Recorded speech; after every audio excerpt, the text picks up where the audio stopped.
Тож ідея воз'єднання руського народу як єдного і єдиного усе присутствувала і між русинами.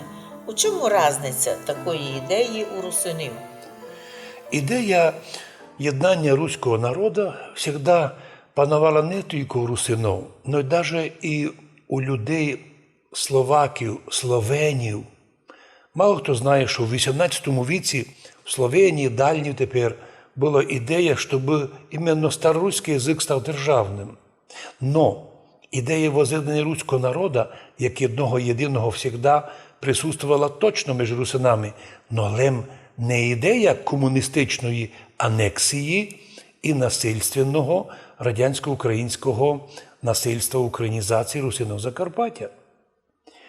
Давно православні русини рішали вийти з складу канонічної сербської православної церкви і вийти в склад канонічної руської православної церкви.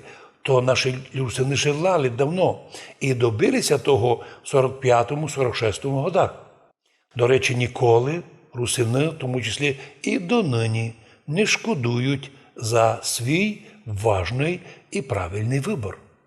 А вже з 1991 року русини мирно і мудро оказалися в составі нині нашої благодатної Української православної церкви канонічної, де предстоятель блаженнійший Онуфрій, яка на нашу радость і на щастя далека від націоналізму, асиміляції і вмішательства українізації тисячолітнього не народа, а православного богослужіння для русинів Закарпаття. Ніколи ні Руська церква, ні Українська церква нині славна не вмішувалася у богослужіння русинів, ні в язик, ні в культуру, ні в проповідь, ні в пение. Ведь ми, русини, маємо отличне пение від Галицького, Київського, Московського.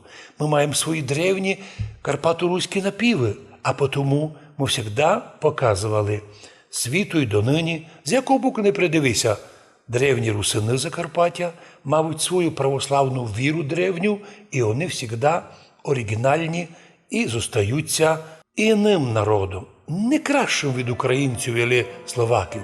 Ми просто інакші, або по-нашому іншаки, бо ми оригінальні. І нашій вірі православні 1150 років, тобто більше ми православні, чим історія Києва. Це значить, що ми залишилися, щоб учити остальну Україну, щоб впознали наші люди, що таке подлинне православ'я.